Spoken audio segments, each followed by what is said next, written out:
안녕하세요. 정보가 세상을 바꾼다의 인포뱅크입니다. 이번에 전해드릴 내용은 한미일 정상회담, 중국 첨단 산업 겨냥 카르텔 형성에 대해서 한번 알아보도록 하겠습니다. 여러분의 구독, 좋아요, 그리고 필요하시면 알람 설정까지 부탁드리겠습니다. 지금 한미일 정상회담이 2023년 8월 18일 날 캠프 데이비드에서 열렸죠. 그런데 이번에 그 여러 가지 내용이 있었는데 결국 중국 겨냥 카르텔이 가장 눈에 띄었습니다. 왜 그렇게 눈에 띄었는지 한번 알아보도록 하겠습니다.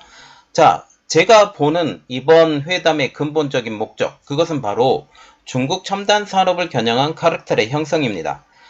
가장 크게 보는 것은 21일, 지금 더 늦어질 수 있다라는 이야기가 나오고 있지만 21일 지나 러먼도 지금 장관이 방중을 합니다. 이전에 한미일 정상회담이 개최가 되었고 여기서 나온 내용들이 조금 제 눈을 띄게 만들었다는 거죠. 이 정상회담에서 이렇게 발표를 하죠. 인도태평양 지역 안보 문제에 한미일이 공동 대응하는 삼각 안보 협력체 출범, 그리고 정부는 동북아판 쿼드 발전의 보관, 이것을 지금 얘기를 하는데 실질적으로 이 얘기가 진작부터 나온 얘기고 정말 중요한 얘기는 바로 이겁니다. 첨단 산업에 대한 카르텔의 형성이 가장 중요한 내용으로 이번에 포함이 되었죠. 자, 그래서 이번에 알아볼 내용은 한미일 정상회담, 중국 첨단 산업 겨냥 카르텔 형성입니다. 자, 지금 이번에 한미일 정상회담의 내용을 하나로 요약한 그림이 지금 나왔는데 바로 이겁니다. 지금 한미일 안보협의체라고 하면서 동북아판 쿼드라고 지금 나오고 출범 시기 2023년 참여국 한국, 일본, 미국 이렇게 되고 협력 분야와 활동, 그래서 인도태평양 지역의 안보협력체, 정상외교회담, 외교장관, 국방장관, 국가안보실장 4가지 레벨의 협의체 정례와 북핵 확장 억제 협력, 그리고 군사협력 훈련 공조, 미사일 정보, 경보 정보 공유, 이러한 내용들은 다 이미 이야기가 된 내용들이에요. 그런데 여기서 중요한 내용 바로 이겁니다. 자, 이거죠. 인공지능 사이버 경제 안보 협의체 가동입니다. 그리고 공급망 위험의 삼국이 조기 경보 체계 구축, 이 두 내용이 가장 이번 내용의 핵심 내용이라는 사실이죠. 쿼드, 동북아판 쿼드라고 지금 얘기가 나오면서 지금 이렇게 나오고, 그림 하나 더 보여드릴게요. 중국 견제 성격의 다자 안보 협력체라는 건데, 여기 쿼드와 같은 경우는 안보 협력체가 가장 주가 되고, 일본, 인도, 미국, 호주.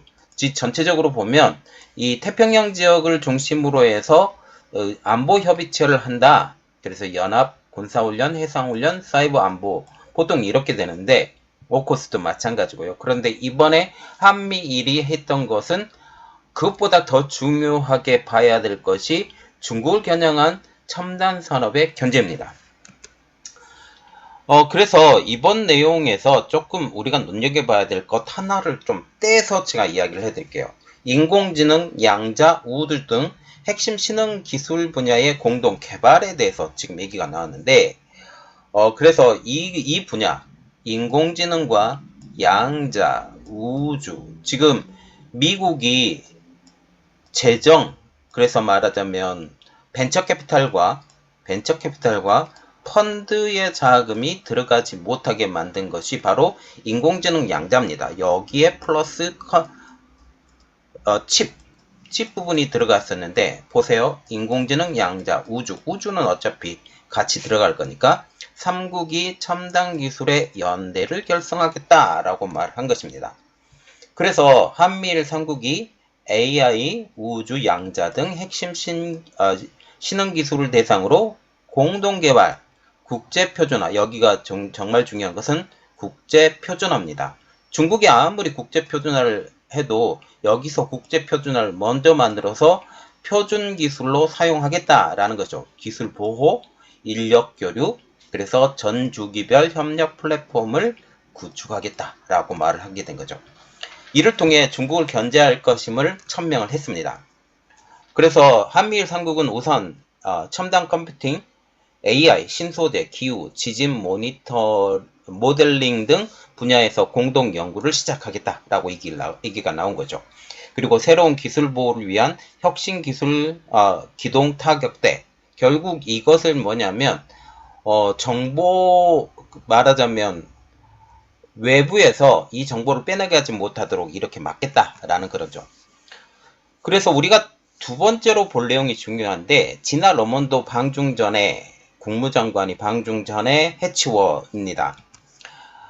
지금 어떤 것이 나왔냐면 첫 번째 행정명령 발행했죠. 이틀인가 3일인가 전에 했는데 반도체 AI 양자에 대해 벤처 캐피탈과 펀드로 중국 지원 금지가 돼 있고 그리고 조인트 벤처 및 기술 이전 금지는 이미 나왔던 내용 중국 자본의 미 첨단 산업 재원으로 진입 금지 이것도 플러스가 되어 있습니다. 그리고 위구르족 강제 노동 금지법 UFLPA의 확대 해석을 한다라는 내용도 나왔어요. 이게 중국 배터리 산업을 겨냥했다. 이것을 다 러먼도 장관이 가서 이 시진핑 주석을 만났을 때 말할 말이에요. 말할 말. 그리고 지금 확대 해석을 하면서 기존의 면 제품, 토마토 제품, 폴리실리콘 외에 리튬 정조준을 하고 리튬 정조준을 했으니까 당연히 배터리, 타이어, 알루미늄, 철강 등이 이번에 포함이 됐다.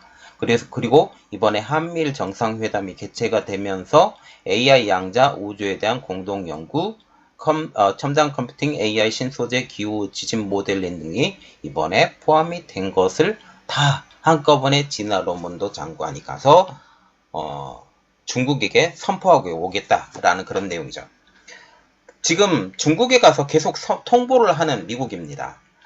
저번에 토니 블링컨 장관, 그리고 제닛 옐렌 장관, 그리고 이번에 진화 러먼도 상무장관, 조 케리 기후특사 계속 가면서 언론들은 이렇게 말을 했어요. 어떻게 말을 했냐면 미국이 중국에 화웨이 제스처를 내보내고 있다. 제가 그때 계속 이야기를 해드렸죠. 어떤 이야기를 해드렸냐면 절대 미국이 중국에게 대해서 화웨이 제스처를 하는 일은 없을 것이다. 그렇게 제가 말씀을 드렸던 기억이 나요. 그래서 토니 블링컨 국무장관이 갔을 때는 어떤 일이 벌어졌냐면 미국의 현재 이렇게 진행될 상황에 대해서 의견을 통보를 하고 중국의 정찰 풍선에 대한 항의를 했습니다. 제닛 옐렌 재무장관 같은 경우는 베이징에서 디리스킹을 선언을 하고 캐리 특사와 같은 경우는 지금 중국이 화석연료를 많이 쓰고 있잖아요. 화석연료 쓰지 마라. 이미 기후협약에서 이야기한 것이 있지 않느냐. 그것을 지켜라. 지켜라를 얘기를 한 겁니다. 그래서 거의 거기 가서 그냥 듣고 왔다고 비판하는 애들이 많은데 실제로 그렇지 않았다.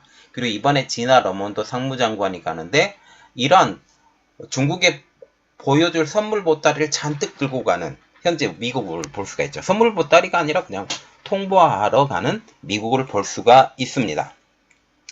자, 우리가 좀 이해를 해야 되는 게 뭐냐면 이번에 한미일 정상회담은 다른 것이 아니라 지금 미국, 일본, 한국이 기술력으로 똘똘 뭉치겠다. 이전에 북한을 견제하겠다. 우리의 전투 능력을 이렇게 한꺼번에 하겠다. 이것은 이전에 다 얘기가 됐던 내용. 이번에 우리가 눈여겨봐야 될 것은 지금 양자 컴퓨터나 AI 그리고 우주 이러한 이야기가 이제 나오면서 이 분야에 대해서 우리가 한꺼번에 협력해서 노력해보자. 그리고 기술 표준도 만들어보자. 이 기술 표준을 만드는데 중국은 이 기술 표준을 만들어서 들어오는 건 좋은데 우리가 여기서 선도에 나갈게. 지금 대표적인 회사를 보면 화웨이를 우리가 볼 수가 있는데 화웨이 같은 경우는 지금 기술 표준을 상당히 많이 갖고 있어요. 그래서 우리가 볼 수 있는 게 이것을 통해서 많은 돈을 받죠. 기술 이용료.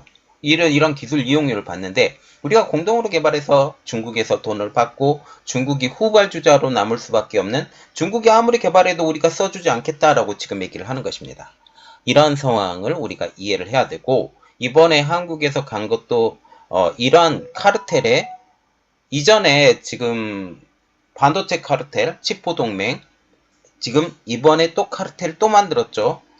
계속 미국 중심의 카르텔을 만들면서 한국을 지금 계속 끼워 넣기를 하고 있다라고 보시면 될 것 같습니다. 자, 이번 내용은 여기까지 하겠습니다. 저희 내용이 여러분들에게 도움이 됐다라고 생각을 하시면 구독, 좋아요, 그리고 필요하시면 알람 설정까지 부탁드리겠습니다. 감사합니다.